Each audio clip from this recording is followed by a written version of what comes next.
Experiencing trauma can change the way the world is viewed and how we operate in that world.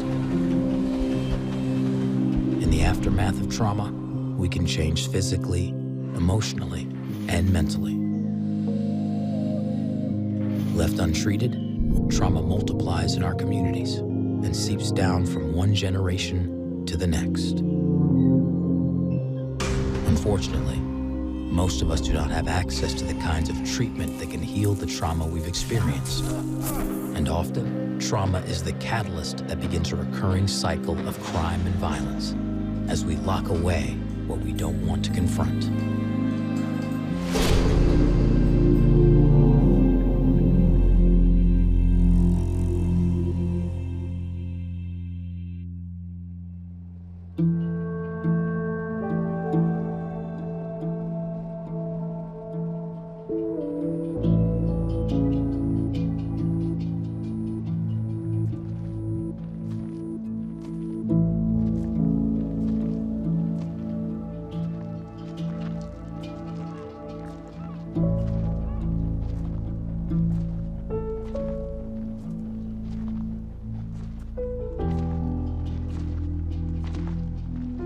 The closer I get to the prison, I can feel my heart pound.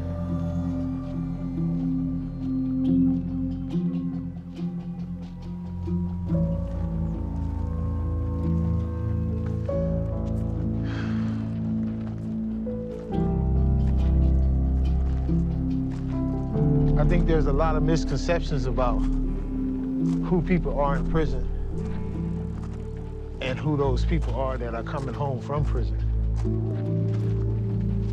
There are some men that I definitely wouldn't want living next door to my family.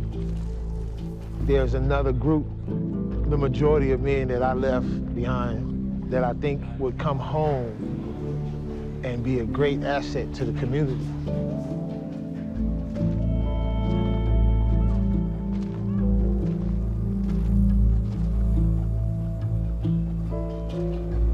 There it is right there. San Quentin State Prison.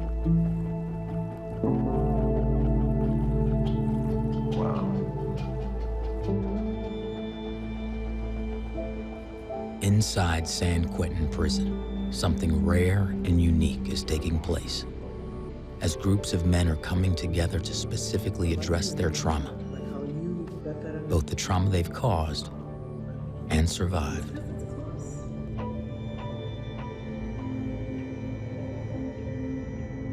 In 2003, Barry Spillman passed his loaded gun to a Norteño gang member to scare a rival gang chasing them down Highway 101. 3 shots were fired, killing the other driver. Barry was sentenced to 20 years to life for second-degree murder. I was in county jail for 4 years fighting this, 3 different trials. I was segregated, and when I did get out, all I tried to do was stab Norteños. That's honest. I was with 2 Norteños when this crime went down, so that just fueled the anger and the violence that was in me already, and I embraced it. Counselor called me down and she says, "You're going to San Quentin?" I said, "What the fuck? I want to go to damn San Quentin." Because when I thought of San Quentin, I'm thinking it the way it is back in the 70s and the 80s. I'm getting older, you know what I mean? I'm tired of the fighting, I'm tired of stabbing, I'm tired of watching behind my back. So I came here and hated it. First year I hated it. One of the rare trauma healing programs at San Quentin is the Victim Offender Education Group, known as Vogue, designed to unearth the root causes of one's crime and process its impact on survivors, the community, and themselves. So Vogue sits at the nexus of restorative justice and trauma healing. And it's based on the philosophy that hurt people hurt people. Sonia Shaw is an associate professor at the California Institute of Integral Studies and a facilitator of restorative processes in her community, university, and in prisons. She is also a survivor of childhood sexual abuse. We look back, whether it's parents, whether it's environment, school, racism, all the different ways that somebody might have experienced harm.